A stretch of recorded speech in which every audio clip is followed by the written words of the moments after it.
Bueno, buenas tardes a todos los que estáis aquí, a todas y a todos, a los que estáis también en casa. Bienvenidos a esta primera charla de la Escuela de Padres que ha organizado el Liceo junto con el Gabinete de Psicología. Sobre todo deciros que la charla va a ser emitida en directo, nos estáis viendo en casa, y también va a ser grabada. Si en algún momento alguien decide que no quiere que su imagen se publique, bueno, pues ahí tenemos unas hojas que podéis decir, y en ese caso se pararía la retransmisión y la grabación. En cualquier caso, la cámara solo está enfocando al escenario pues para las ponentes, ¿de acuerdo?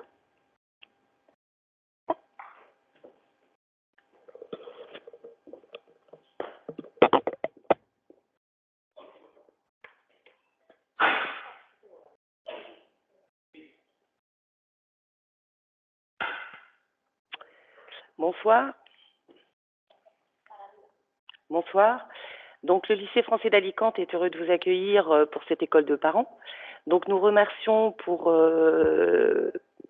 cette collaboration l'association Ali, donc qui, avec le cabinet de psychologue Isabelle Moya, que nous remercions, et l'avocate Elena Martinez, nous avons travaillé en collaboration afin de vous proposer donc cette première conférence. Cette conférence est en lien avec la seconde qui aura lieu le mardi 24 mai. Nous vous remercions. Nous remercions également les parents qui nous suivent donc depuis chez eux. Et c'est avec grand plaisir que le lycée français d'Alicante donc vous accueille ce soir. Je vais laisser la parole à Isabelle Moya, donc ensuite à Elena, et je remercie également Madame Christine Torello, présidente de l'ALI, pour ce beau travail en collaboration. Merci.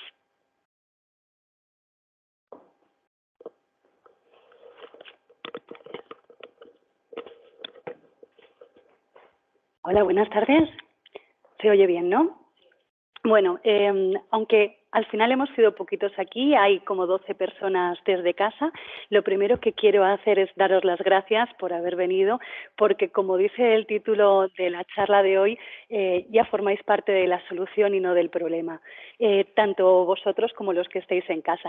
También dar las gracias a Ali, porque la iniciativa partió de su presidenta, de Christine, que propuso, detectando la necesidad de llegar a las familias y poder dar también un soporte desde casa a esta problemática, bueno, pues propuso estas charlas y ha sido posible gracias a ella y, por supuesto, gracias al liceo, que también se ha prestado dejándonos las instalaciones y ayudando a organizarlo todo. Bueno, vamos a ver. La idea es que hoy por lo menos podáis salir sensibilizados con la dimensión de este problema en términos generales. No vamos a hablar de datos del liceo francés, sino de datos de la Comunidad Valenciana, de datos en España, pero no os voy a aburrir con datos. Quiero, sobre todo, contaros algunos casos, desmontar algunos falsos mitos para que cuando lleguéis a casa podéis ver con otra mirada esas cosas que os refieren vuestros hijos.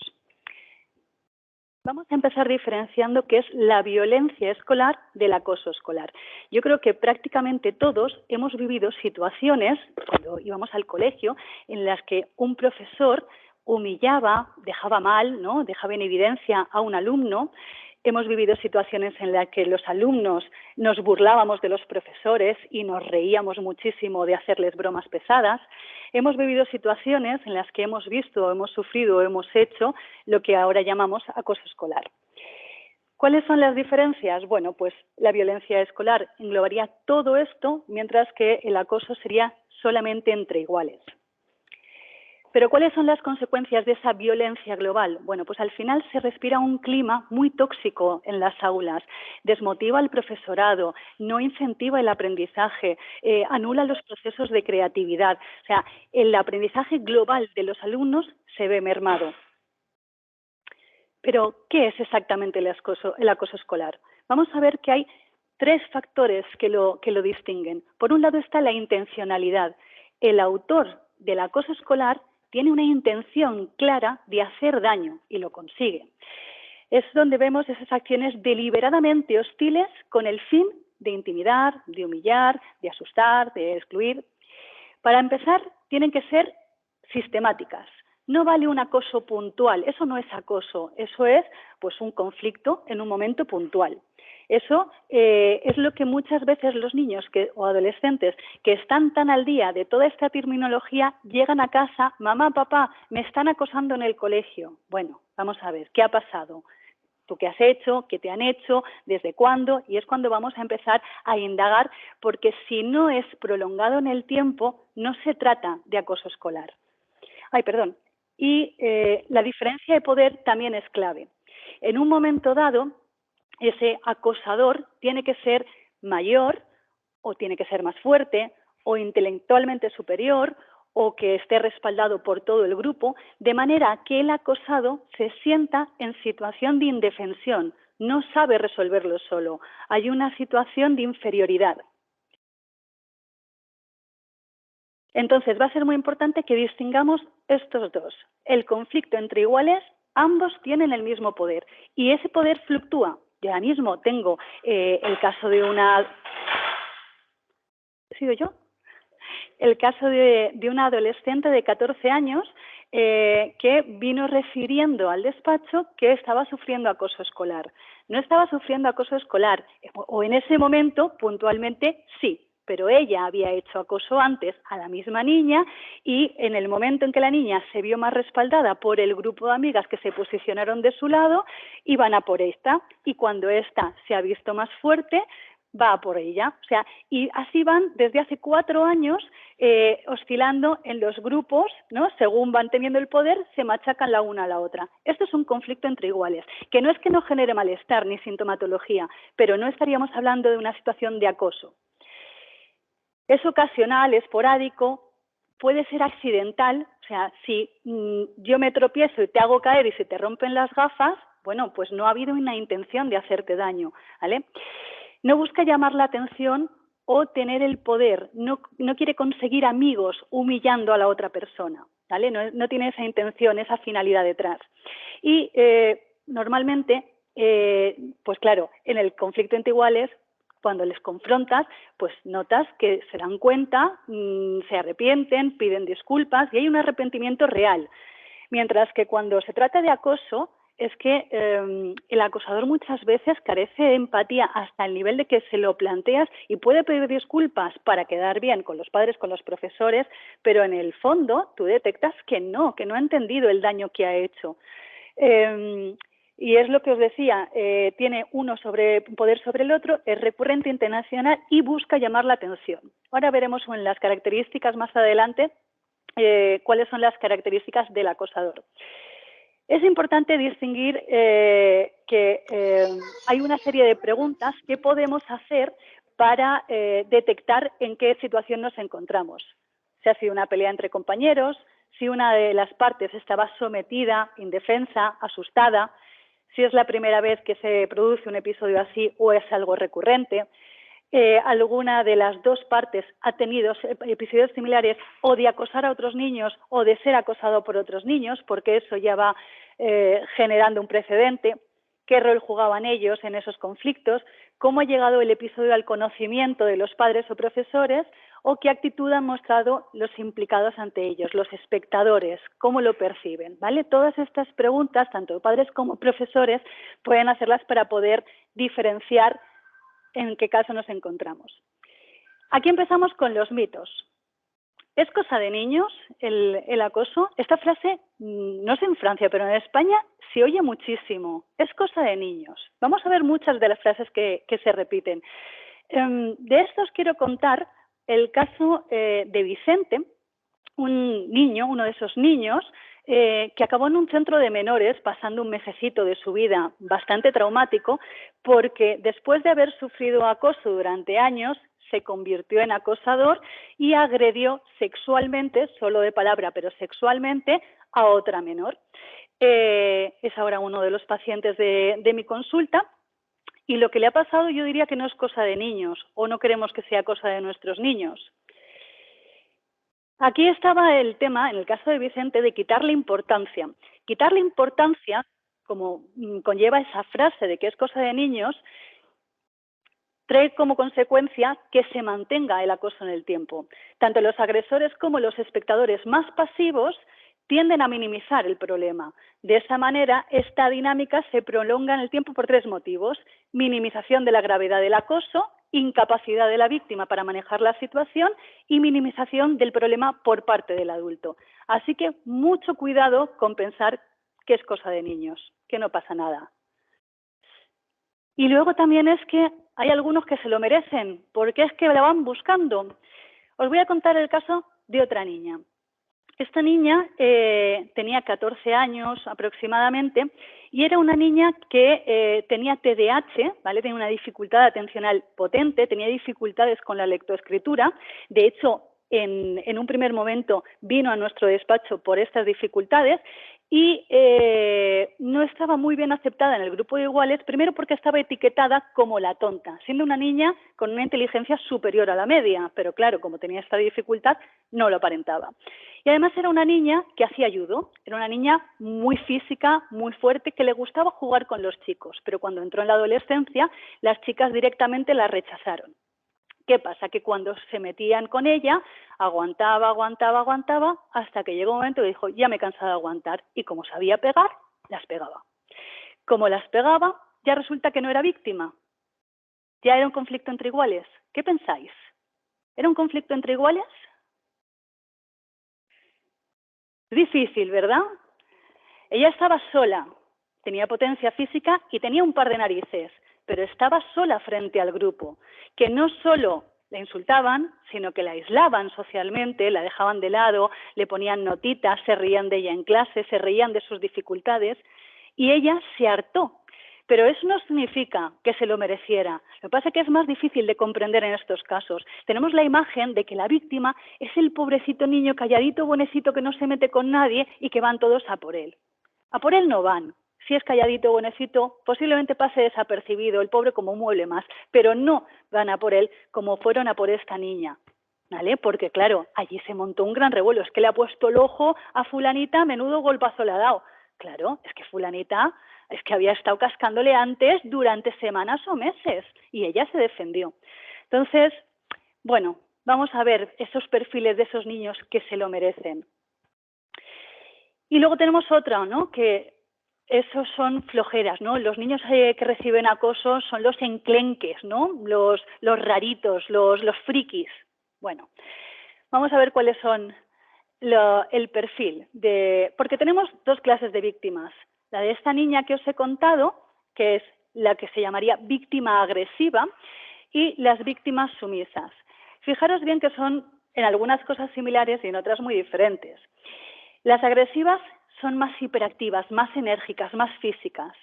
Muestran elevados niveles de ansiedad, déficits importantes en habilidades sociales y de resolución de conflictos, no respetan las normas sociales, son pues, los charlatanes de clase, los que interrumpen, son folloneros, ¿vale?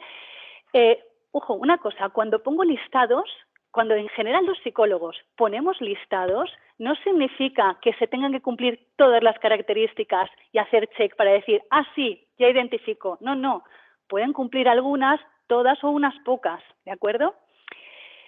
Impulsivos e impacientes. Esta niña era muy impulsiva, por eso pues llegó a el punto, no se lo pensó 2 veces y soltó un sopapo a la otra. Trato familiar hostil y coercitivo. No era el caso de esta chica, tenía una familia bastante pacífica, pero puede ocurrir. Rechazadas por sus compañeros de clase, pobre comunicación con sus padres, eso sí, y estilos parentales autoritarios o negligentes. Este es un poco el perfil también de Vicente, de este niño que fue víctima y se convirtió en agresor, sexual, pero agresor. Víctimas sumisas. Normalmente tienen algún tipo de hándicap físico. Cualquiera puede convertirse en víctima, y ahora os contaré otro caso. Pero muchas veces el que lleve gafas, aparato, pese más o sea más alto, bueno, pues ya esa diferencia con respecto a la media del aula ya es la excusa para poder arremeter contra él. El rendimiento académico suele ser superior al agresor y no tiene por qué ser superior al resto de la clase, pero normalmente es superior al agresor, lo cual despierta en él cierto recelo, cierta envidia. Son niños poco firmes, poco asertivos a la hora de defenderse, de hacerse escuchar, tímidos, inseguros y también con altos niveles de ansiedad. baja autoestima y alta sintomatología depresiva. Y aquí llega un punto en que, claro, cuando se han estudiado las características de las víctimas es cuando ya se ha identificado que son víctimas. Entonces es muy difícil saber dónde está la gallina y dónde está el huevo. Es decir, ¿tienen estos síntomas porque ya los presentaban antes del acoso o son consecuencia del acoso? ¿Vale? Se sienten sobreprotegidos por sus padres. De hecho, un factor de riesgo es sobreproteger a los hijos y no darles oportunidad de desarrollar sus hábitos y sus habilidades de autonomía. Y autonomía es vestirse solo, prepararse la mochila, ser responsable de sus deberes y sus exámenes para luego ser capaces por ellos mismos de tener confianza en resolver sus problemas. Pero esto lo veremos la semana que viene cuando veamos estrategias de prevención. Suelen ser ignorados o rechazados por sus compañeros de clase y tienen dificultades para imponerse y ser escuchados por sus compañeros, como os he dicho. El caso, a ver, que yo tengo una chuletilla por aquí porque me he apuntado algunos casos que me parecían interesantes. Vale, el caso de Juan. Juan es un niño que he visto solo 2 veces, lo conocí hace un par de semanas. Es un niño de 16 años, es ideal, o sea, es que tiene una capacidad de comunicación, de contactar y de conectar que es una maravilla, un nivel intelectual asombroso, guapo, deportista. Bueno, este niño, de su clase de 40, hace 3 años, 36 eran amigos suyos, se llevaba bien con todo el mundo y tenía muy buenos amigos. Y su familia se lo llevó justo antes del comienzo de la pandemia a Londres a vivir. Y pasó 2 años en Londres. En Londres aterrizó en un instituto donde de la misma edad, del mismo curso, había llegado anteriormente un español muy follonero. ¿Qué pasa? Que por asociación, cuando él llegó, dijeron otro como el follonero y directamente le hicieron la cruz. Se pasó 2 años aislado, con muchísima ideación suicida, solo, fuera de su país, fuera de su entorno escolar, de sus amigos. Solo le salvaba que por las tardes sus padres le dejaban conectarse online con sus amigos a jugar a videojuegos y mantuvo sus amistades fuertes de Alicante. Bueno, pues al volver a España no encontró plaza en el colegio del que se fue y se fue a otro. Y al llegar a ese otro tenía un perfil tan victimizado que ya estaba desconfiado, retraído, inseguro y no ha hecho en lo que llevamos de curso ni un solo amigo. Está totalmente solo. Está deseando volver a juntarse en bachiller con los niños con los que ya sí que tendrá plaza el año que viene, pero claro, el problema de este pobre, que era un niño de muy buenas notas, es que con todo esto, más el cambio a Londres y vuelta aquí, va suspendiendo a capazos y posiblemente repita. Si repite, no podrá juntarse con sus amigos. ¿Cómo lo solucionamos? Cualquiera puede ser, os cuento esto para que veáis que cualquiera puede ser víctima de acoso. Era un niño con muy buenas habilidades en España, en su entorno de amigos, y salió y a partir de ahí todo mal. Bueno, aquí tenemos para que identifiquéis principales formas de bullying. Normalmente cuando pensamos en acoso, pensamos en lo que nos han transmitido muchas veces desde el cine, ¿no? Las palizas, el encerrar en aseo y meterle la cabeza en el váter, pero eso no es lo único que ocurre y ni siquiera es lo más grave, porque las consecuencias psicológicas del maltrato psicológico prolongado pueden ser todavía peores que el maltrato físico, ¿vale? Las agresiones físicas las tenemos más o menos claras. Dar golpes, codazos, pellizcos, patadas, poner la zancadilla, pero también el robar objetos, esconderlos, estropeárselos, ¿vale? Luego están las agresiones verbales, vocear, burlarse, insultar, poner motes, amenazar, ridiculizar, intimidar, reírse cuando pasa, hablar mal a sus espaldas. Esto es muy común, esta parte es muy común entre chicas, enviarle mensajes groseros, difundir falsos rumores, pintadas en los aseos, ¿vale? Que todos hemos visto también cuando éramos pequeños, ¿verdad? Y luego están las agresiones relacionales. Estas son las más sutiles y por esto son las más agresivas, porque nadie se da cuenta, ni siquiera el que lo sufre muchas veces puede detectar que está sufriendo un maltrato para coger, levantar la mano en casa, en clase con el profesor y decir, me están haciendo sentir mal, me están haciendo sufrir, porque empieza a pensar que es simplemente que no cae bien, que no se merece tener amigos, pero no que estén agrediéndole. Ahí es donde está esa exclusión deliberada de actividades. Puede ser que no le inviten a cumpleaños o puede ser que en el chat de clase le ignoren, ¿vale? Impedir su participación es el que cuando se hacen parejas en clase se queda solo. Se le puede ignorar, hacer como si no estuviera o fuera transparente. Y luego, según el contenido, puede ser un bullying racista, xenófobo, como sería el caso de este niño de Londres, de Alicante, que se fue a Londres, homófobo, si tiene que ver con su orientación sexual, con sus preferencias.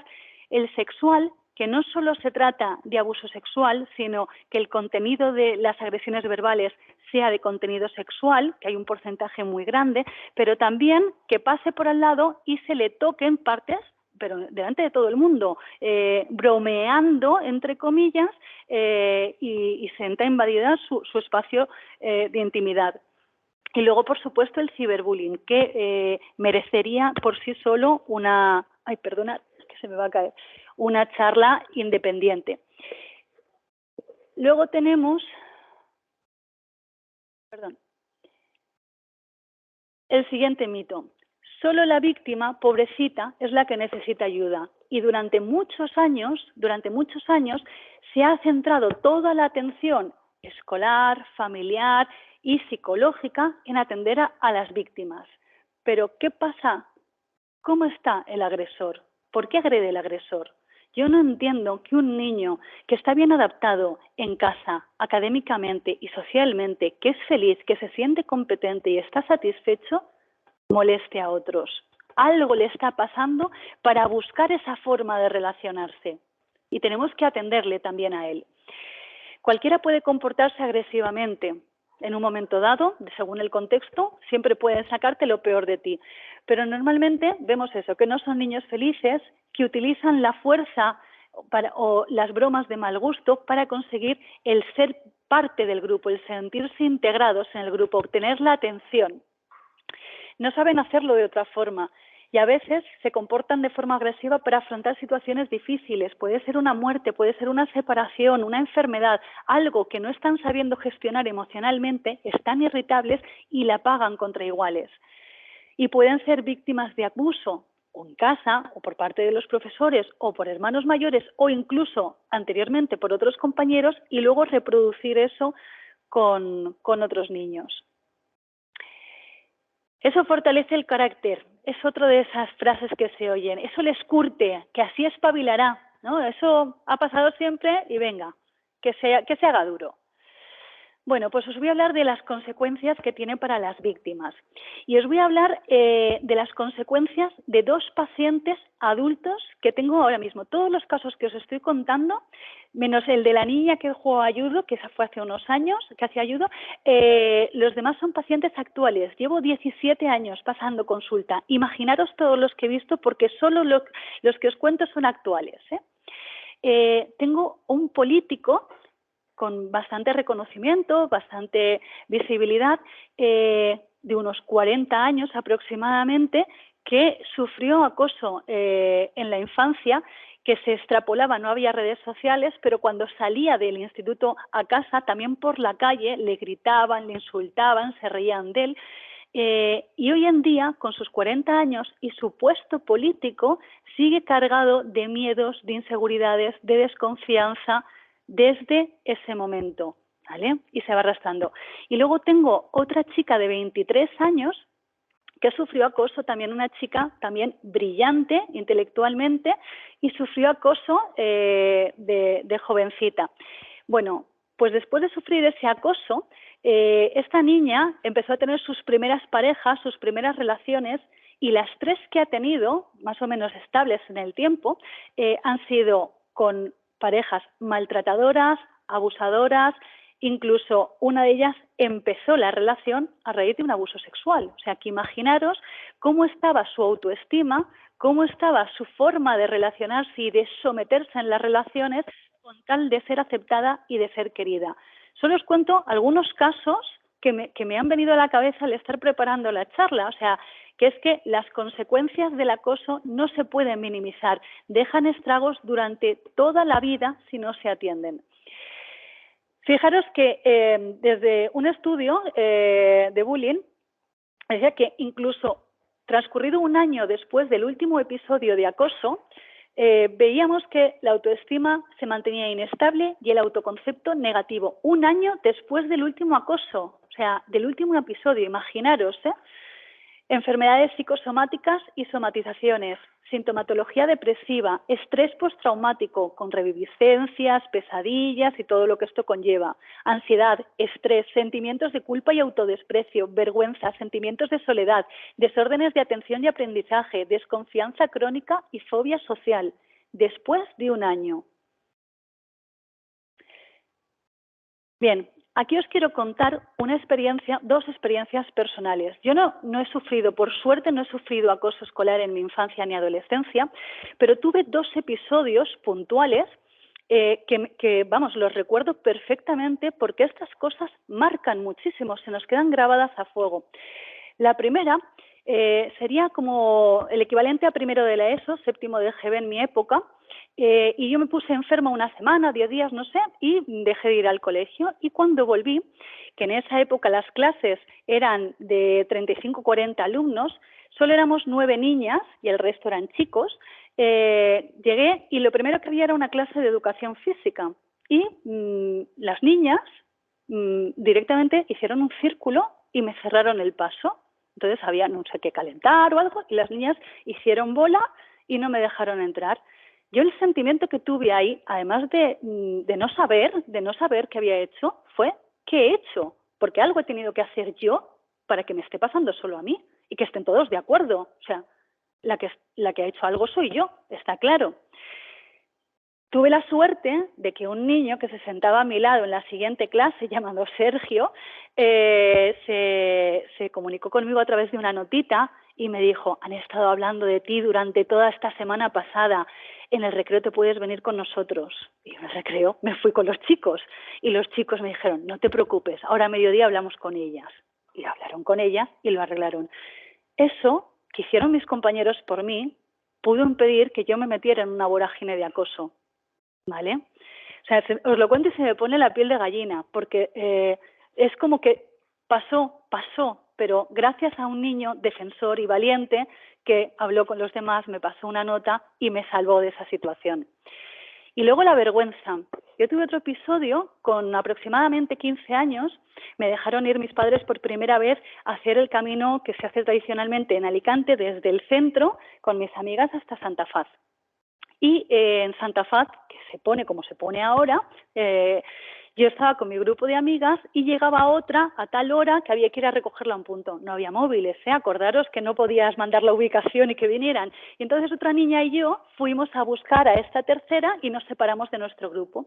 Y en ese trayecto, una conocida del colegio que vino a por mi amiga a decirle que si su novio le había dicho que ella no sé qué, bueno, las típicas tal, y venía con un grupo de unas chicas muy chungas. Y esas chicas muy chungas, en un momento dado, tiraron a pegar a mi amiga. Y yo, tan valiente como inconsciente, tiré como toro de Miura a arremeter contra ellas. Y me las llevé todas. Me las llevé absolutamente todas. Acabé en el suelo hecha una bola, con 4 chicas pegándome patadas, incluso en la cabeza. Acabé en la Cruz Roja, llena completamente de moratones.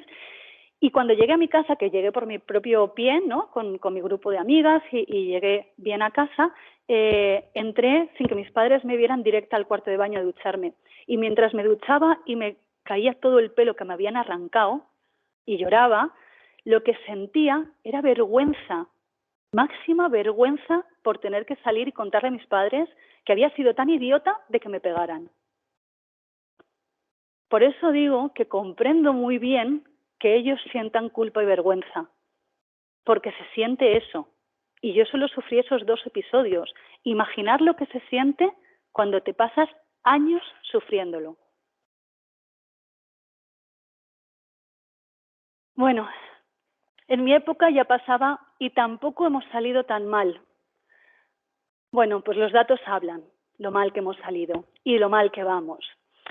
La ideación suicida, el tener pensamientos de quitarse la vida, lo tienen un 3%, solo el año pasado. Estos son datos recogidos en febrero del 2022. El año pasado un 3%. Y cuando hablamos de un 3% es que mide los niños desde los 4 hasta los 17 años. Cuando nos centramos en el grupo entre los 13 y los 16 es un 6%, del cual 5% niños, 7% niñas. ¿Vale? Estamos hablando de muchos niños, de muchos. El suicidio en 2020 se cobró 61 menores, 61, solo en 2020. En el mundo, cada año, más de 200.000 muertes. Es equiparable a los accidentes de tráfico. Ojo. Casos graves.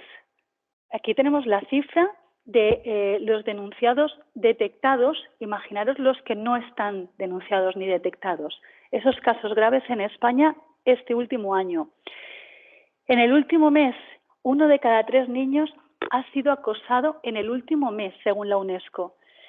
Y fijaros, un dato curioso es que los agresores, esos que vemos como los malos de la película, en el caso del ciberacoso, incluso los agresores tienen más riesgo de suicidio que el resto de los niños. No más que las víctimas, pero sí más que el resto de sus compañeros. Vale, lo mejor cuando veas eso es que no te metas. Pasa de líos, le decimos a nuestros hijos. Tú, si no va contigo, no te metas. Vale, pues aquí tenemos todos los actores que están implicados en la situación de acoso escolar. Es lo que se llama el círculo del bullying. Tenemos al agresor y la víctima, pero luego están los seguidores. Los seguidores son los que pueden llegar a agredir, pero no han iniciado, pero muchas veces solamente están alentando con palabras al agresor. Luego están los partidarios activos, son los que están ahí pinchando para que se vuelva a repetir. Luego los partidarios pasivos, en realidad disfrutan, se lo pasan bien, les da vidilla y no hacen nada más. Luego están los espectadores, que son impasibles. Los posibles defensores son aquellos que piensan, debería hacer algo, debería intervenir, debería hablar, la situación les conmueve, pero no hacen nada. Y luego están los defensores, esos poquitos niños valientes que sí que se enfrentan a la situación. Y luego estamos las familias y el equipo docente, que estamos ahí como un poco fuera, pero no estamos fuera. Estamos ahí para supervisar, vigilar, controlar y también para recoger la información y poder darles nueva información a nuestros hijos y alumnos. Según las estadísticas, víctimas puras.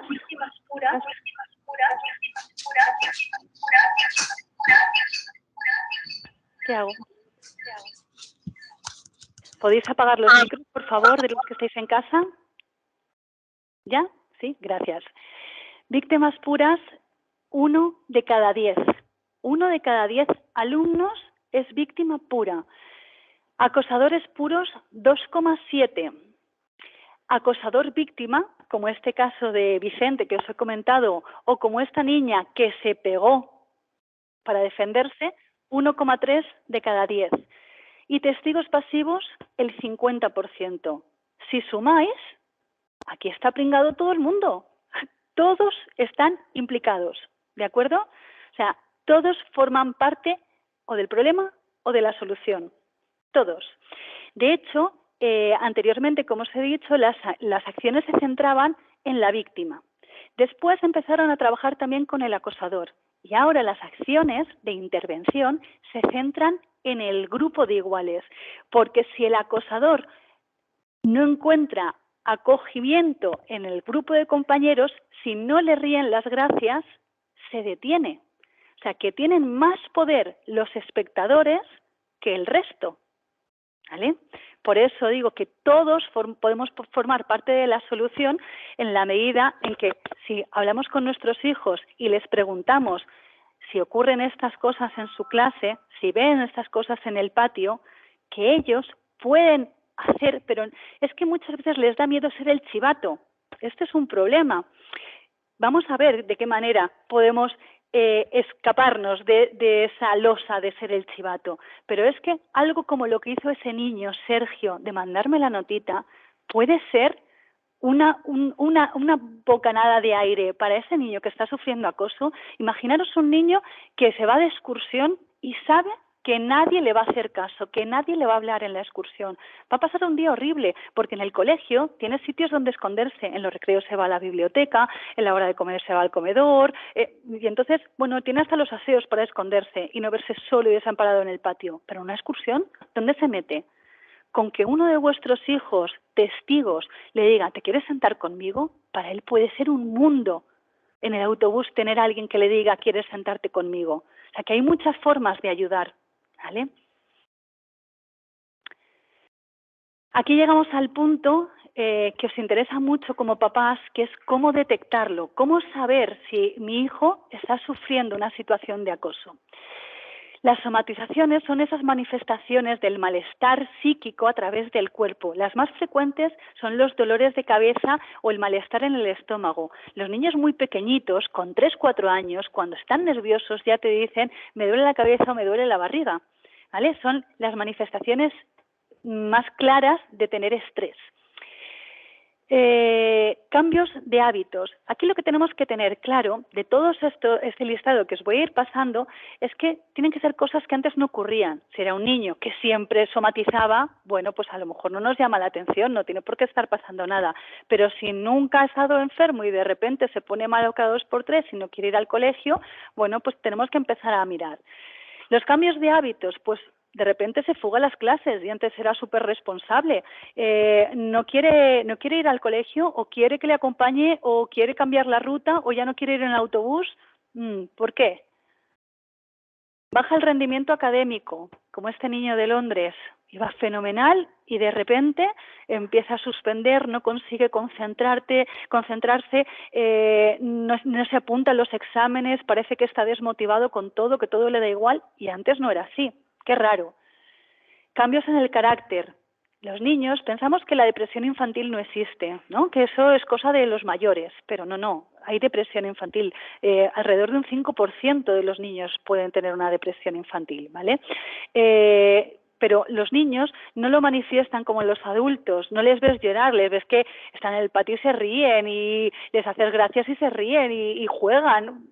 Entonces, ¿por qué sabemos que están deprimidos? Bueno, pues porque a lo mejor están irritables y la irritabilidad, el tener mal carácter, el estar que no se aguantan, puede ser parte de la adolescencia, pero también puede ser un síntoma esencial de una depresión adolescente. Puede que se muestre arisco, introvertido, desconfiado, angustiado, que empiece a tartamudear, que esté apático, que no disfrute de las cosas que antes hacía. Antes le decías, oye, peloteamos un rato en el parque y quería y ahora de repente no, me da igual. Y vamos a ver esta peli, no me apetece. Y parece que todas las cosas que antes le ilusionaban ya no. Es sospechoso.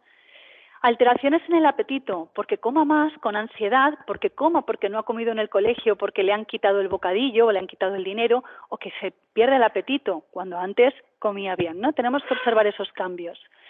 Alteraciones en el sueño, ¿vale? Si ha sido un niño de mal dormir siempre, no pasa nada, pero si de repente pasa alguna de las situaciones anteriores, coincide con que de repente empieza a tener pesadillas o no consigue dormirse o se despierta muy pronto o de madrugada, bueno, pues a ver, materiales dañados, mochila, se me ha perdido la chaqueta, no encuentro la libreta, el estuche, bueno, pues eso, o ya los golpes físicos inexplicables, con explicaciones muy raras, ¿no?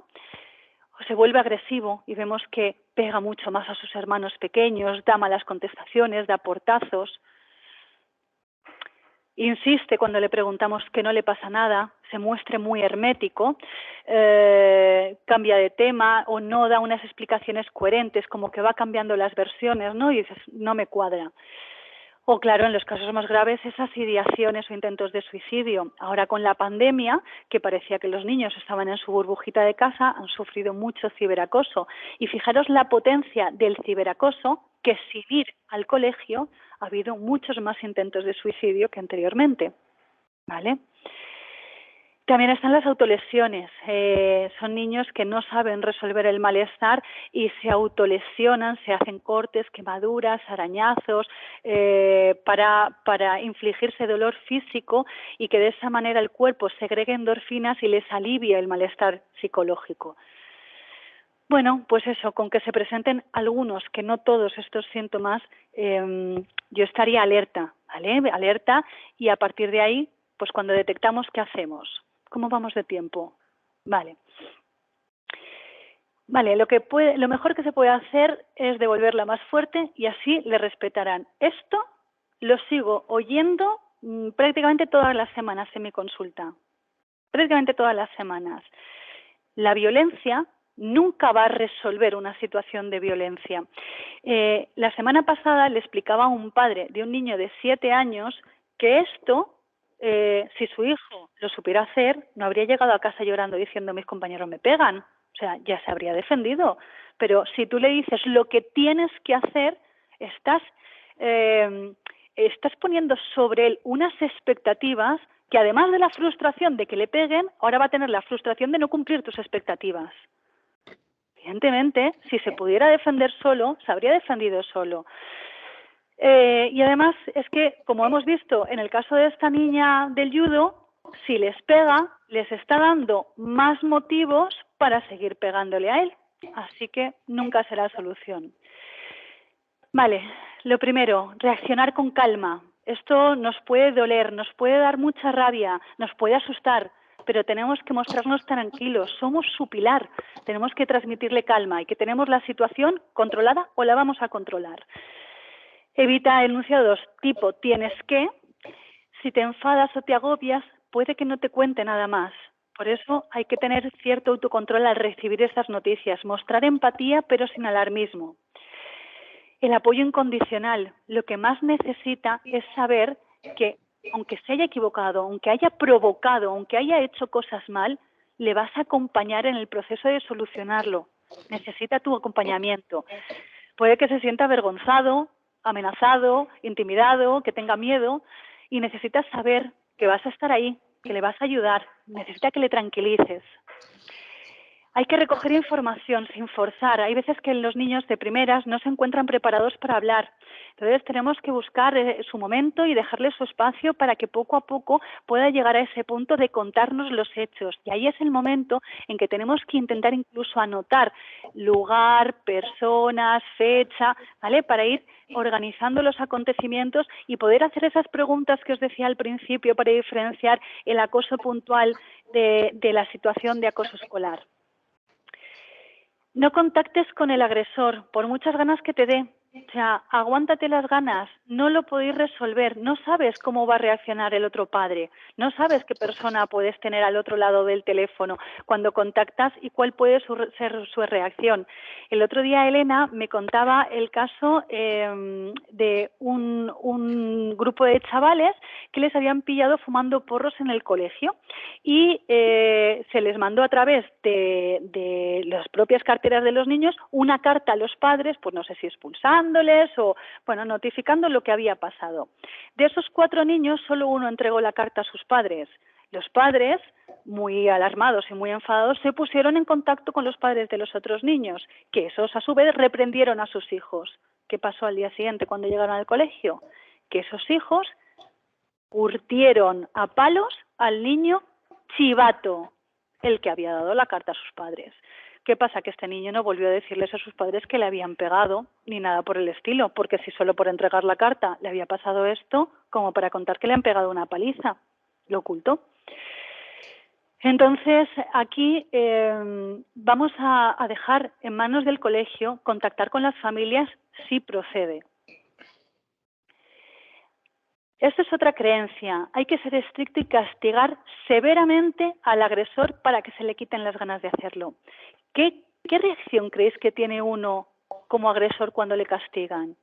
¿Se le quitan las ganas o dice, por tu culpa me han castigado, me han expulsado, me ha caído una bronca de mi padre, ahora te vas a enterar? El castigo no lo va a resolver.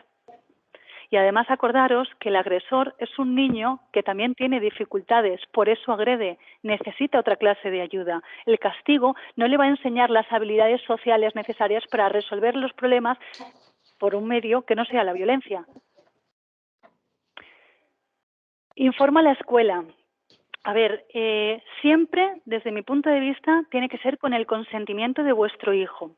Incluso animar a vuestro hijo a que sea él el que se lo cuente a su profesor de confianza, pero ir sin contar con vuestro hijo al colegio para ponerlo en conocimiento, cuando puede tener miedo de sentirse el chivato, puede tener miedo de cómo lo resuelva el colegio, puede tener miedo de que las consecuencias sean peores. No, es que en todo caso vamos juntos al colegio y vamos a consensuar con el equipo docente, con el profesor encargado, qué medidas se van a tomar y cómo se va a proteger su anonimato. Aquí una medida muy sencilla que se suele emplear en los centros es tener un buzón de sugerencias para todo tipo de sugerencias donde anónimamente tanto espectadores como víctimas pueden denunciar una situación de acoso. El plan, una entrevista con el tutor, primero porque es alguien que está ahí para vigilar, para proteger, o sea, tenemos que detener la situación de agresión inmediatamente para poner a salvo al niño. Y es el tutor quien tiene un contacto más directo en esas horas que pasa en el centro. Tenemos que ver que el menor sepa que tiene ahí alguien que le puede proteger, que le puede apoyar aparte de sus padres, y luego ver con el centro o con el tutor cuál es el plan de actuación. Vale. Estoy en clase. Vale, cariño. ¿Te acuerdas de...? Perdón, ¿podéis quitar los micros, por favor? Los que estáis en casa. ¿Qué pasa? ¿Qué pasa? Hola.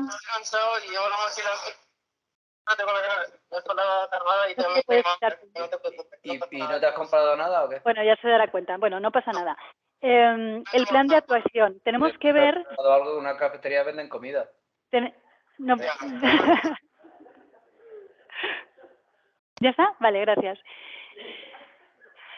Tenemos que consensuar, llegar a acuerdos sobre cuál es el plan de actuación y llevar un seguimiento con un contacto estrecho con el centro para ver cómo va en el colegio, cómo va en casa y que nos coordinemos las familias y los docentes para ir todos remando en la misma dirección y no mandar mensajes contradictorios. Y por último, saber que vuestro acompañamiento es insustituible, pero además podéis contar con la figura de apoyo de un psicólogo especializado, con un abogado que os asesore legalmente y así sentiros mucho más respaldados, ¿de acuerdo? Y hasta aquí lo que quería contaros por mi parte. Doy paso a Elena, que es la abogada que os va a explicar pues las medidas legales, las consecuencias en un primer momento y hasta donde nos dé tiempo, ¿no? Que tenemos media horita todavía. Vale, fenomenal. Pues muchas gracias.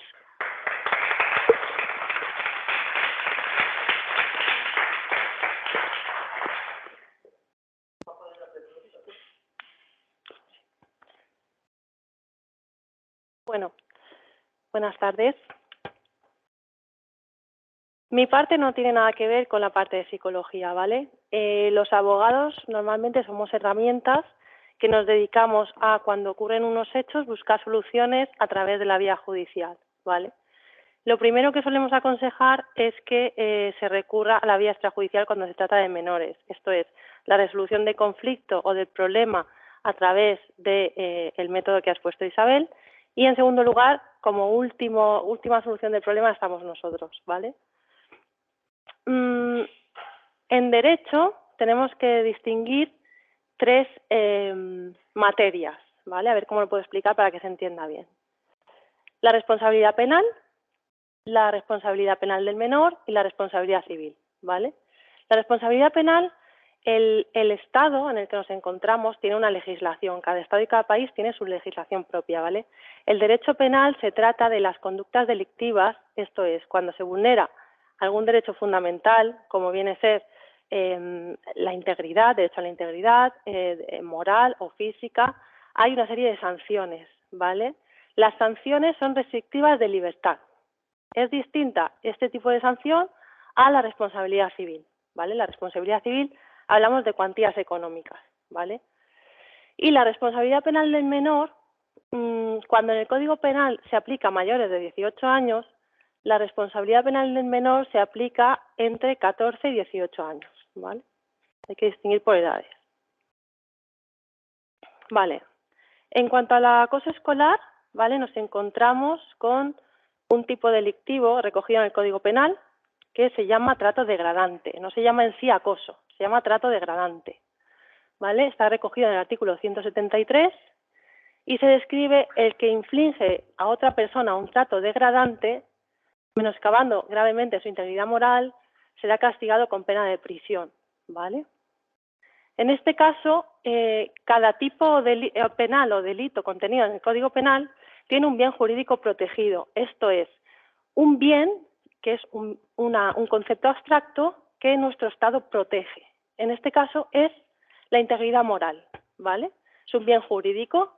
Nadie puede menoscabar la integridad moral de otra persona. Bien. Cabe afectación distinta de la integridad física o de la libertad. La integridad moral lo define nuestro sistema en una sentencia del Tribunal Supremo como la inviolabilidad de la persona en el derecho a ser tratado como a uno mismo, como a un ser humano libre y nunca como un objeto. El trato degradante, también en una sentencia del Tribunal Supremo, lo define como aquel que puede crear en las víctimas sentimientos de terror, angustia, inferioridad, susceptibles de humillarles, envilecerles y quebrantar en su caso su resistencia física o moral, ¿vale? Comprende todas las facetas de la personalidad, la identidad individual, el equilibrio físico. Bien, hay un artículo en el Código Penal que nos dice que dentro del acoso, del trato degradante, se pueden dar varios tipos de conducta. Una es atentar con la integridad, hacia la integridad moral de una persona, y otra cosa es causarle lesiones. Esto es, si tú estás insultando y llamando gilipollas, subnormal, inútil a un compañero, estás agrediendo a su integridad moral, pero no le estás causando una lesión, ni física ni psicológica, porque puede ser que ese trato no necesite un tratamiento psicológico o que no cree ningún trauma en la víctima, ¿vale? Por tanto, cuando nos encontramos ante un acoso o un trato degradante, siempre van vinculados a este tipo de conductas otro tipo de delitos anexos distintos, que habrá que castigarlos siempre de forma separada, ¿vale? Por eso aquí el artículo 277 nos dice que si además del atentado a la integridad moral se produjere lesión o daño a la vida, integridad física, salud, libertad sexual, bienes de la víctima, como romper objetos, o de un tercero, se castigarán los hechos separadamente con la pena que les corresponda por los delitos cometidos, ¿vale? Dentro del derecho penal, nosotros, en nuestro ordenamiento, hay veces que cuando hay varios tipos de delitos, como puede ser un delito continuado, el concurso se refiere a cuando hay varios tipos de delitos, cómo se penan. Lo más grave que puede pasar es que las penas sean por separado. Esto es, un concurso real como el artículo 177, ¿vale? Un delito continuado es robo un coche para atracar un banco. Ahí se produce un delito de robo y luego un atraco, ¿vale? Ahí se va a castigar el delito castigado con la pena más grave en su mitad superior. Aquí se van a sumar las penas, ¿vale? Con lo cual es mucho más grave en el caso de delito de acoso escolar. Anexo al delito de trato degradante podemos encontrar habitualmente, en un 20% de los casos, que se une a este tipo de delito el delito de lesiones, ¿vale? Es que menoscabe su integridad corporal o su salud física. Lo que se requiere en el delito de lesiones es que cuando uno causa daño al otro, para el tipo castigado con la pena más grave, cuando uno daña a otro, se requiere una primera asistencia más tratamiento posterior. Ese es el delito de lesiones del 147.1, aunque si simplemente es un tortazo que no causa lesión o que es solo una primera asistencia, nos encontraríamos a un delito de lesiones con una pena más leve. El bien jurídico protegido es la integridad física o psíquica. Bien, aquí entra el daño psicológico, un trauma, tratamiento psicológico, psiquiátrico, porque se está menoscabando la integridad psíquica. O sea, no siempre la integridad hablamos de una lesión física, no de un daño corporal. A veces, interiormente en nuestro cerebro se causan lesiones, ¿vale? Son otro tipo de lesiones que están igualmente castigadas.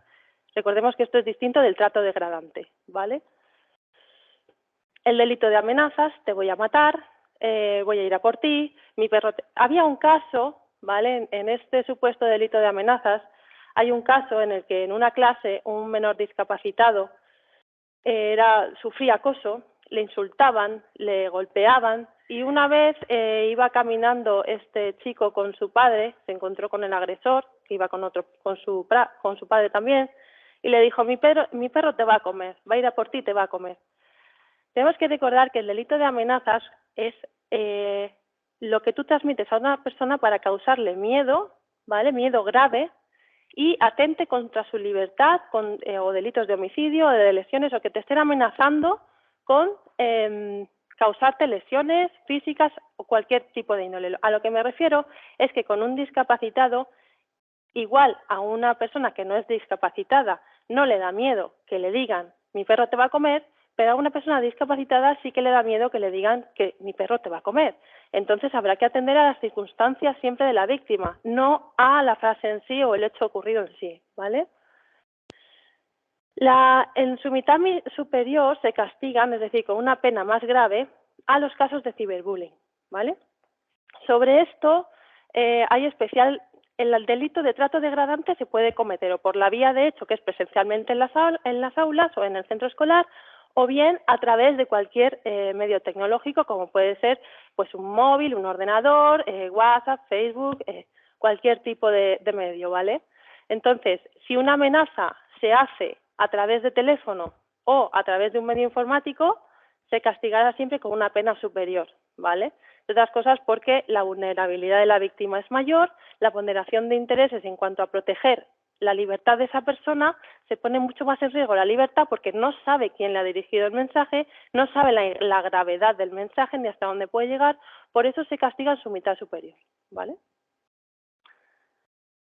El delito de coacciones, ¿vale? Las amenazas es amenazar con causar un mal y el delito de coacciones es coaccionar a alguien para que haga algo amenazándole con causarle un mal que afecte a, ¿vale? El bien jurídico protegido es la libertad. En ambos casos, el delito de daños, que siempre va unido, es que causar daños en propiedad ajena, no competidos en multa, ¿vale? El delito de daños siempre se castiga con multa.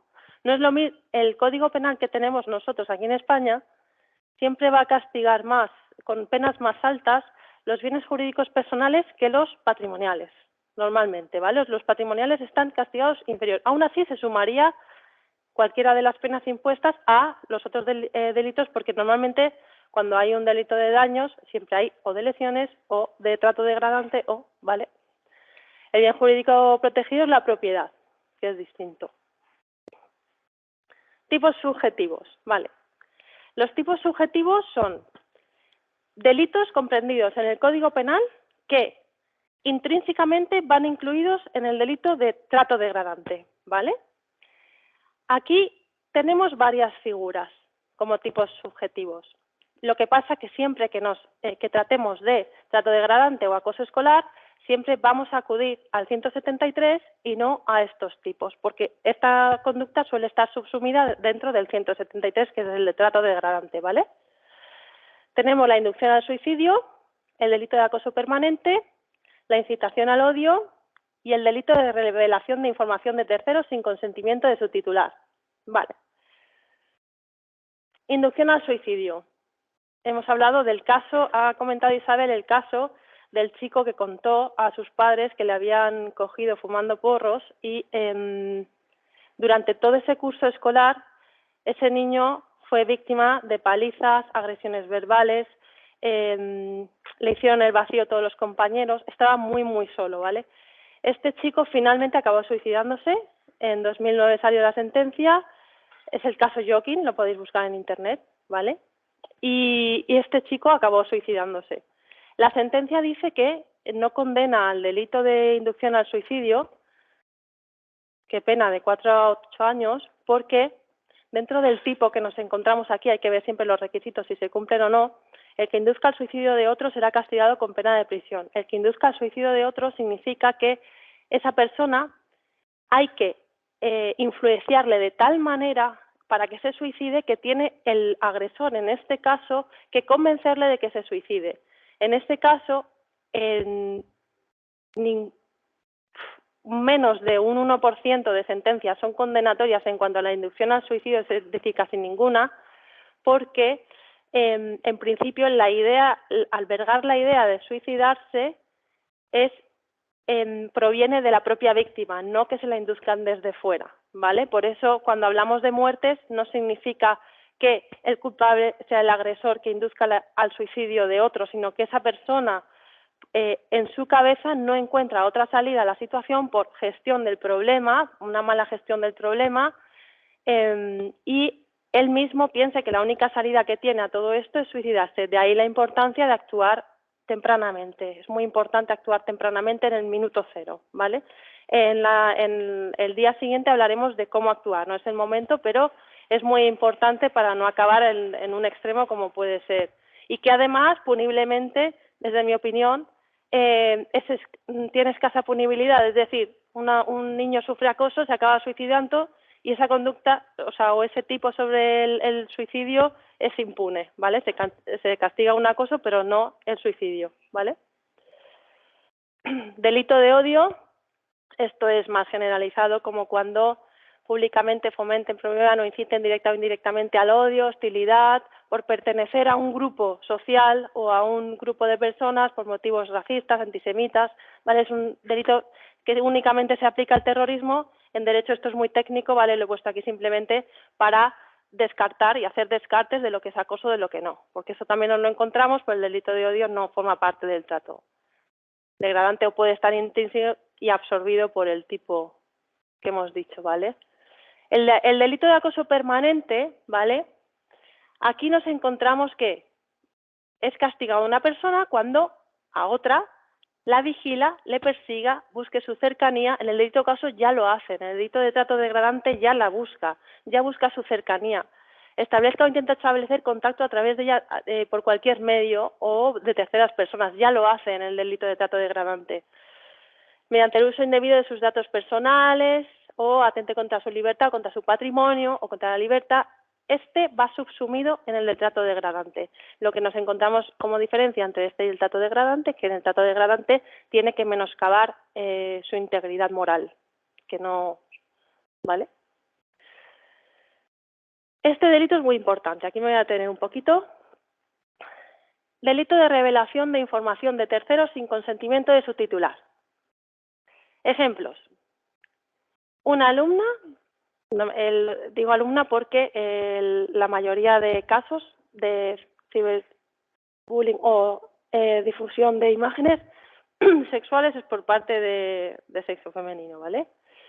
Una alumna se desnuda, pasa una foto a su novio y esta pareja o este amigo o este novio difunde esa imagen, ¿vale? Este es el caso típico de revelación de información de terceros sin consentimiento del titular. Aquí no estamos tratando de un delito de acoso, ¿vale? O de trato degradante. Estamos tratando otro tipo de delito distinto, ¿vale? Que aunque no forma parte del contenido de esta charla, vamos a detenernos un poquito porque se suele relacionar este tipo con el delito de acoso, ¿vale? El que para vulnerar la intimidad de otro se apodera de sus datos, emails o grabe sonido o imagen es un tipo. Otro tipo es las mismas penas al que se apodere de estos datos. Más grave, de 2 a 5 años, si se difunden esas imágenes captadas, es decir, una persona graba y las pasa. O me llega una imagen de la persona que se ha hecho esa foto con consentimiento, me la manda y la paso, ¿vale? Hay dos actuaciones distintas. Lo más grave es grabar y pasarlo, ¿vale? Esto es importante para los padres saber el contenido de lo que hay en los teléfonos móviles y los vídeos y los comentarios que puedan escuchar o puedan detectar. Más que nada no por ser víctima o acosador, simplemente por las consecuencias que puede acarrear simplemente pasar una fotografía, ¿vale? O un vídeo o grabar.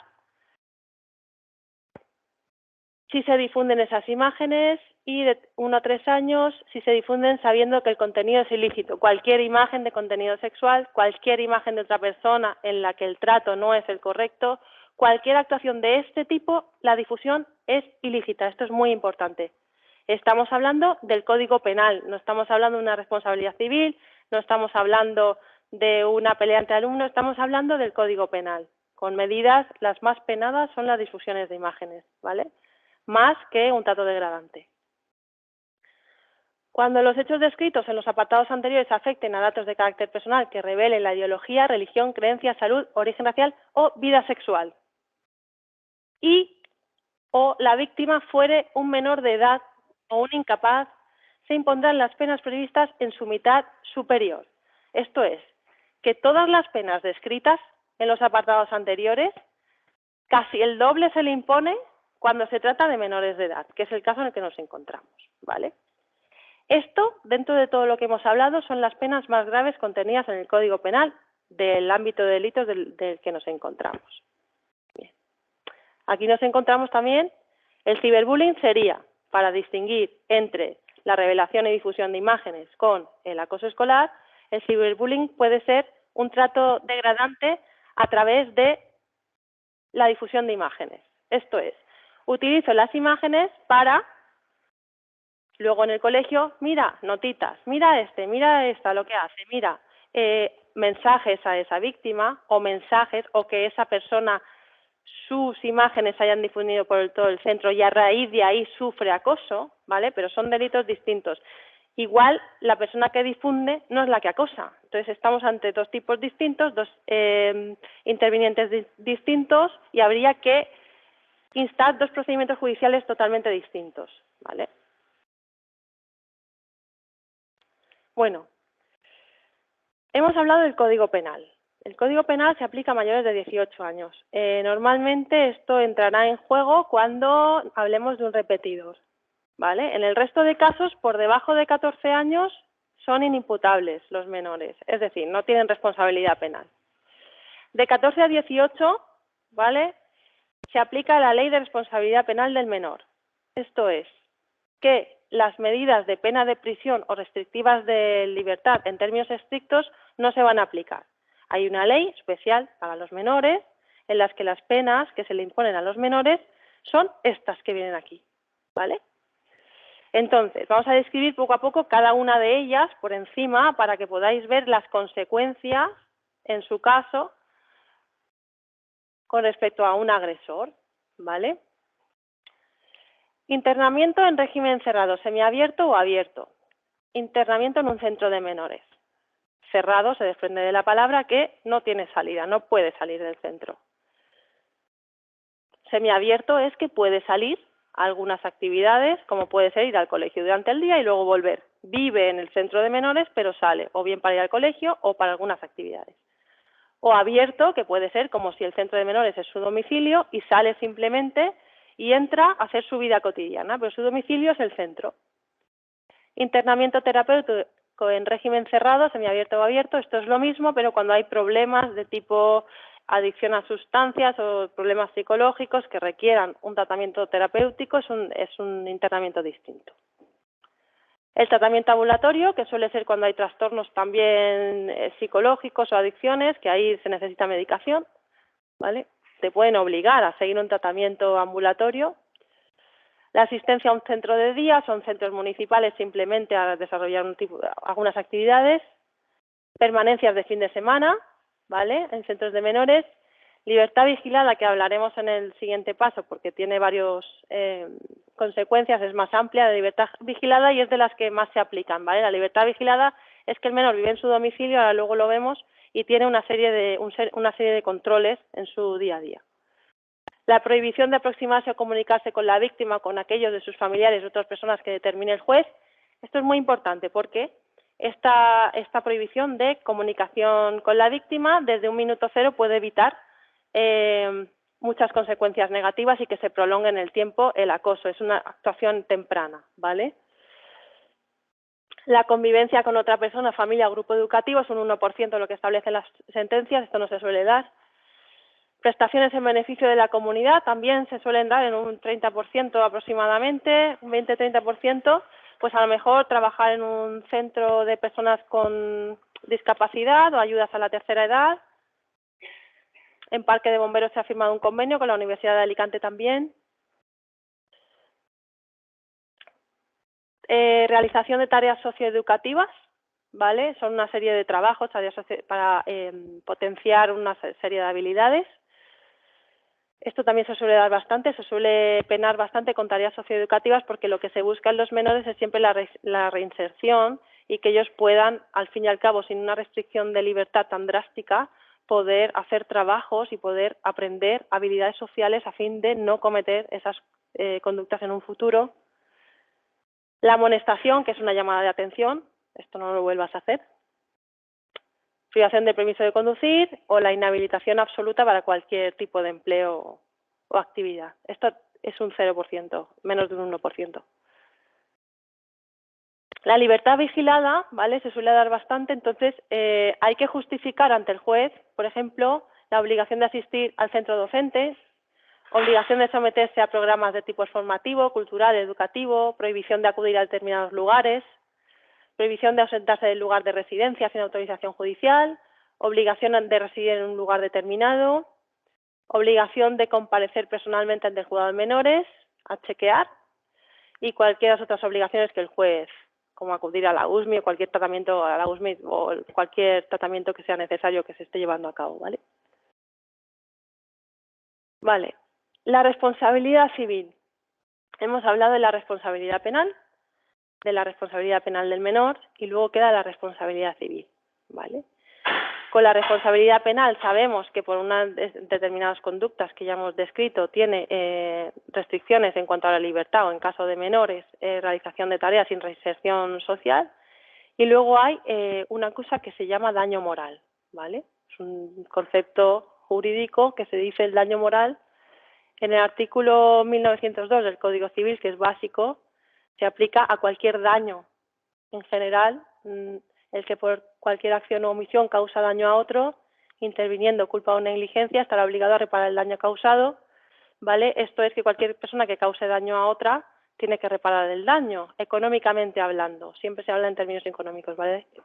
Aquí lo que normalmente en los delitos de trato degradante, de lesiones o todo este conjunto en concurso que se puedan dar, siempre se pide una indemnización económica para la víctima, no suele ser de cuantías que luego veremos por porcentajes en sentencias de cuánto suelen establecer, pero se pide una cuantía. Aparte también se puede pedir, si ha seguido tratamiento, pues los gastos ocasionados por un tratamiento psicológico o médico en caso de lesiones o uso de muletas o de lo que hubiese necesitado tercera persona, transporte privado como un taxi, acreditando los tickets, ¿vale? Cualquier tipo de daño que se hubiese causado por cualquier conducta. El artículo 61 de la Ley Orgánica de Responsabilidad Penal del Menor, como estamos hablando de menores de 18 y mayores de 14, que en principio no tienen ingresos, es lo habitual, a no ser que estén en el mercado laboral, pero en ese caso no estaríamos hablando de trato de acoso escolar porque no acudirían al centro escolar.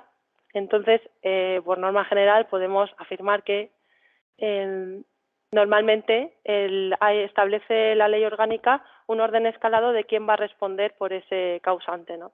En primer lugar, nos encontraríamos con los padres, en segundo lugar los tutores. Normalmente los tutores se nombran cuando no hay padres, o los acogedores cuando no hay tutores ni padres. Es un orden escalado que tiene sentido, ¿vale? Y guardadores legales o de hecho. En último lugar estaría el centro, que es un guardador legal. En los centros de enseñanza nos encontramos con una especie de custodia delegada, un guardador de hecho, que cuando no están con los padres, el centro guarda del cuidado de, ¿vale? Estamos hablando de la responsabilidad civil.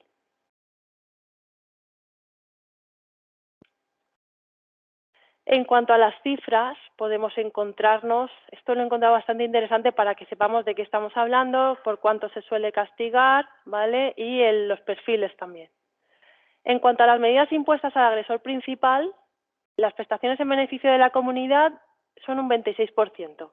Se entiende que el menor agresor trabaje en un centro de ayudas a personas con discapacidad o a terceras personas, es un método medianamente óptimo para la reinserción social. La libertad vigilada, que es lo que hemos explicado antes de tener que chequear, ¿vale?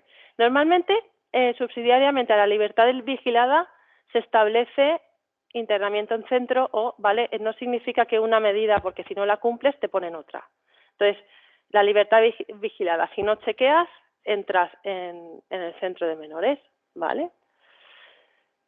Realización de tareas socioeducativas, un 20% de las sentencias establecen esta medida. La prohibición de aproximación o comunicación con la víctima es un 18%, pero aquí tenemos que puntualizar que la prohibición de aproximación es anexa al resto de medidas, es decir, se puede imponer 90% de los casos. Si se establece una prestación en beneficio de la comunidad o tareas socioeducativas o libertad vigilada o internamiento, ¿vale? siempre va anexa la prohibición de acercamiento a la víctima, siempre durante un periodo de duración de la pena, ¿vale? Que suele ser 12, 18, 2 años, el máximo son 2 años, ¿vale? No se podrá aproximar a la víctima. Esto supone incluso la posibilidad de cambio de centro del agresor, ¿vale? La medida de aproximación de prohibición de aproximación a la víctima se puede establecer desde el minuto cero de interposición de la denuncia. 24, 48, 72 horas a disposición del juez de menores y solicitar una orden de alejamiento inmediata, ¿vale? Posteriormente, cuando se dicte en sentencia esta prohibición de aproximación, se descontará el tiempo que se ha cumplido durante la instrucción del procedimiento, ¿vale? Y permanencia de fin de semana en un 6% y el internamiento, ¿vale? O la amonestación o convivencia un 2% únicamente. El internamiento tenemos que tener en cuenta que únicamente se va a aplicar en los casos de violencia e intimidación o que atente contra homicidio, asesinato y delitos muy graves, ¿vale? Por eso es un 2%.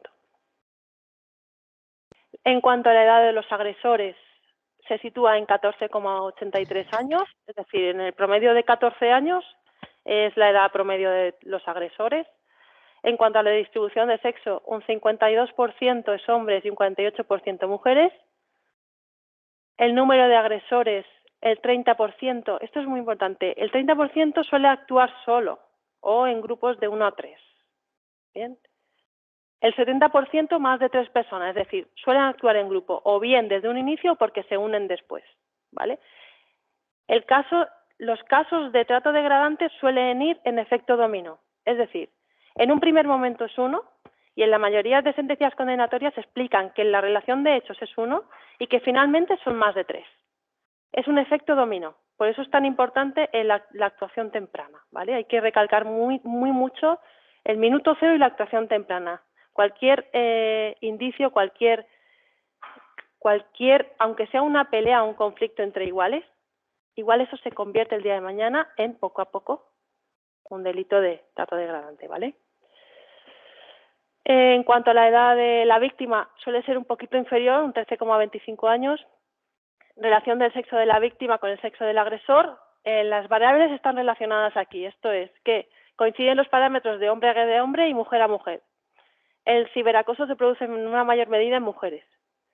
El tipo de daño, el psicológico, es un 70% y el físico un 30%. Esto es muy importante también.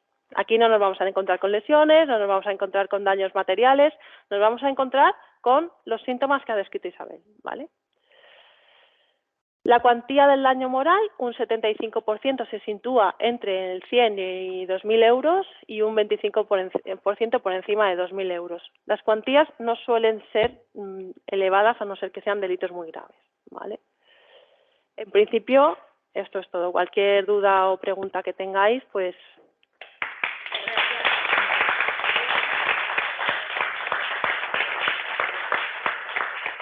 A ver, para respetar un poquito los tiempos, habíamos pensado que me tengo que poner para comer en casa, ¿verdad? Decía que para respetar un poquito los tiempos, vamos a dar 2 minutitos de preguntas a ver si resolvemos lo que tenéis en la sala y el próximo día sí que contaremos con los últimos por lo menos 20 minutos para poder resolver todas las preguntas de los que asistáis. Así que, bueno, tanto de Elena o mías, pues decirnos.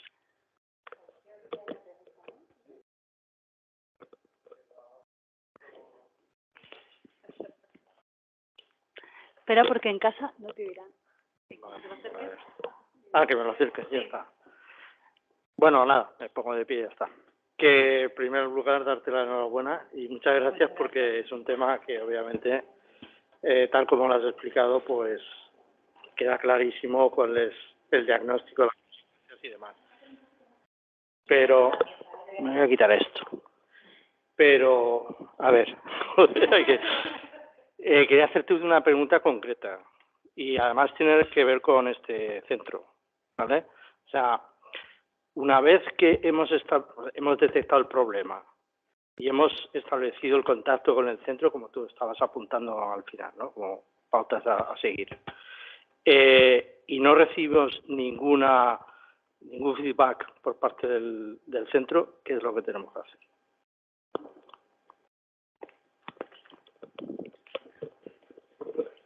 Muy bien, pues a ver, lo que Elena y yo recomendamos, que en eso además estamos bastante de acuerdo, ¿verdad? Es que, bueno, los padres tenéis derecho a presentar una denuncia. En primera instancia, lo que yo recomiendo a todos mis pacientes es que cuando se ven en esa situación pongan la queja por escrito para que ya llegue al centro con una constatación por escrito. En un siguiente momento, si no se obtiene respuesta por parte del centro o no es una respuesta ajustada a la necesidad que percibís, podéis poner en conocimiento con ese mail en copia a las autoridades competentes, que en este caso sería Consellería de Educación. Consellería de Educación, no sé si tiene lazo con el Previ en el Liceo Francés, pero en los colegios concertados y públicos de la Comunidad Valenciana tienen lo que se llama Previ, que es un mecanismo de actuación externo al colegio que llega al centro para ayudar a tomar las medidas oportunas. Y luego, en último caso, estaría denunciar, pero en todo el procedimiento entiendo que estar asesorado por un abogado siempre va a ayudar a que todos los pasos se den más correctamente. No sé, Elena, si quieres añadir. Sí, Aquí depende del gusto del consumidor, ¿no? Como en todo, tienes un mercado de posibilidades sobre las que tú puedas. Depende también del perfil de padre, porque hay padres que rechazan totalmente el conflicto, hay padres que quieren coger el toro por los cuernos, hay padres que ven que el problema no es tanto, hay padres que es una simple pelea. Depende del mercado en el que te encuentres y la forma de pensar de los padres, habrá una solución u otra. En cada caso hay que ver la gravedad del problema, recabar información, qué es lo que ha ocurrido, y antes de ir al centro escolar, antes de ir a hablar con cualquier padre, asesorarse. ¿Con qué conducta nos encontramos? ¿Qué posibilidades hay? Esto es acoso, no es acoso, es una simple pelea entre iguales, ¿no? Hay que analizar bien, primero, las circunstancias del caso, y mi consejo, como puede ser una opinión más entre 1.000.000 que podáis encontrar, es asesorarse bien desde el inicio. Es decir, vamos a detectar este problema, podéis contactar con un psicólogo para ver si eso realmente, esa conducta es acoso. ¿Qué consecuencias? Podéis hablar con un abogado, asesorar jurídicamente. Ya a mi hijo le ha pasado esto, ¿qué hago? ¿Qué hago? ¿Esto qué es? ¿Qué hago? Y primero, ¿esto qué es? Antes de qué hago es ¿esto qué es? Entonces, hay veces que los padres ven una cosa pequeña que no le dan importancia y a lo mejor es un comportamiento muy grave, y a lo mejor ven un mundo donde simplemente ha sido una pelea en un partido de fútbol con una zancadilla. Entonces, si el centro educativo no hace nada, no es la pregunta. La pregunta es, ¿qué hace el padre cuando tiene conocimiento? Esa es la pregunta. Es, ¿dónde acude? Tú tienes conocimiento, ¿dónde acude? Primero vamos a detectar el problema, asesórate bien y luego con tu equipo hablas con el centro. El centro seguro que va a actuar, seguro, 100%. Pero ¿cómo se plantea el problema? Esa es la gran pregunta. ¿Cómo se plantea el problema? La mayor parte de responsabilidad es la gestión por parte de los padres. Porque si un padre detecta cualquier conducta en un hijo o una pelea, va a ir directamente a los padres de sus compañeros, va a ir al tutor. Oye, ¿qué va a hacer el padre? Eso es lo más importante de todo esto. Cuando el centro no responde, pero ¿cómo se le plantea al centro la cuestión? Esa es la pregunta también. Si al centro se le plantea, oye, mira, tenemos un informe pericial que me dice que mi hijo está siendo acosado y tengo una consulta en un gabinete que me dice que esto es un posible delito. Oye, centro escolar, esto es lo que está pasando a mi hijo. ¿Qué haces? ¿El centro escolar qué va a hacer? No tiene nada más que hacer. Muchas veces, en la posición de garante del centro, hay veces que no tiene conocimiento de realmente lo que está ocurriendo. Hay veces que las peleas en un campo de fútbol con una zancadilla siempre ocurren, o en un partido de baloncesto, o uno va y se pone furioso en ese momento y le pega un empujón para meter gol, o tiene una pelea por un objeto o por cualquier cosa. Igual el centro no sabe realmente lo que ocurre aquí, ¿vale? Esa es una opinión más generalizada, relativista. Mi opinión es relativista, depende del caso. Esa es la respuesta. Obviamente siempre habrá que buscar la solución, pero de una forma bien hecha, bien hecha. Nosotros siempre vamos a recomendar que los conflictos se solucionen de manera correcta, es decir, hacerlo bien, porque muchas veces se pegan denuncias como tiros al aire. No pegues un tiro al aire, espérate, prepáralo bien. Vamos a ver de qué. Muchas veces me vienen, no, es que he tenido un problema y ahora tengo un problema más grande ya, y en el momento en que tienes el primer problema, ¿qué has hecho? Lo he solucionado por mi cuenta, ¿y qué has hecho? Ya pues a ver, desde el minuto cero es cuando hay que ver realmente qué hacer, y hablarlo bien y ver bien qué hacer, para proteger a la víctima en este caso, ¿vale? Entonces, lo que quería decir. Sí, yo quería añadir una cosita. Respecto a lo que ha dicho Elena, completamente de acuerdo. Sigo pensando que ante cualquier conflicto, si tienes que ir a pedir consulta con un abogado que analice tu caso, consulta con un psicólogo que evalúe a tu hijo, se te pasa un mes cuando el profesor al día siguiente puede poner remedio. Entonces, pienso que primero es consultar con el equipo docente que está súper acostumbrado a lidiar con estos problemas, ponerlo en conocimiento, buscar acuerdo y consenso y colaboración, y a partir de ahí ya, oye, pues si no funciona, entonces para que se siga dilatando en el tiempo, pues ya buscamos las medidas. Pero creo que lo inmediato es contar con estos que son nuestros cooperadores en la educación de nuestros hijos. Vale. Primero, agradecer la pregunta, y creo que lo que habéis dicho es lo más importante, ¿no? Que estamos aquí para apoyarnos, y hemos visto con sus respuestas respectivas a Elena, que agradezco, y a Isabel, que es bastante complicado resolver estos temas. Entonces, aunque cada uno tengamos la buena intención, hemos visto que es muy complicado saber lo que es un acoso, lo que puede ser legalmente las responsabilidades, y nosotros supuestamente pues estamos aquí con vosotros, como con los padres, para solucionar los problemas, y también no lo ocultamos, aprender de vosotros, y por eso os hemos propuesto estas charlas, los que nos permiten a nosotros también pues trabajar juntas, aprender muchas cosas, y sí que colaboramos y trabajamos con la Generalitat. Sí que trabajamos en eso. Pues nada, muchas gracias por su pregunta. No sé si tienen más preguntas. Pues luego os dejo si queréis terminar, pero ante todo quiero agradecer vuestro trabajo. Realmente creo que nos veremos. Elena, nos veremos, que has hablado de un tema que es el de difundir imágenes, y aquí eso es lo que vemos siempre. Y hablamos muchos con los niños y nos dicen, pero ¿qué hago de mal? ¿Y qué he hecho? ¿Y qué esto? ¿Y esto no es nada? Entonces has hablado de un tema que es muy importante, y pues vamos a verlo y hablar del tema, que creo que es una charla muy importante, hablarlo con ellos en clase, porque ese acto para ellos no tiene relevancia ninguna, es algo muy común y muy normal. Vídeos, fotos, y realmente te agradezco esa parte, igual que Isabel, ¿no?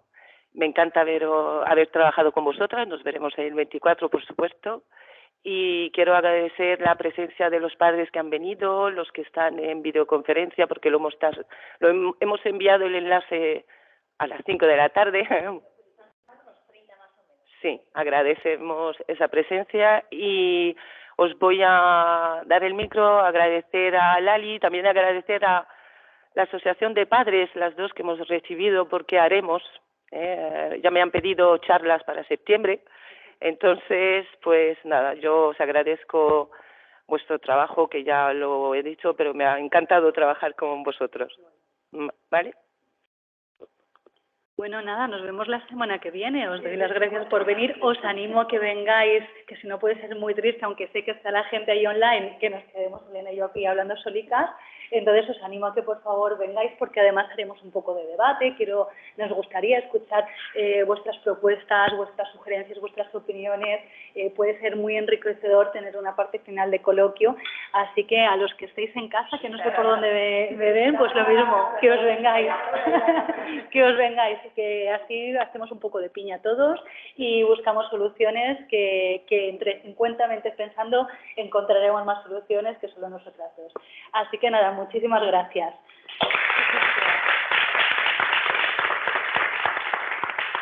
Poco más puedo añadir. Sí que me gustaría que cualquier duda que tengáis, aunque los términos jurídicos sean un poco complejos, cualquier duda que tengáis la preguntéis, ¿vale? Que estamos aquí para ayudar para que esto no se produzca, ¿vale? Gracias.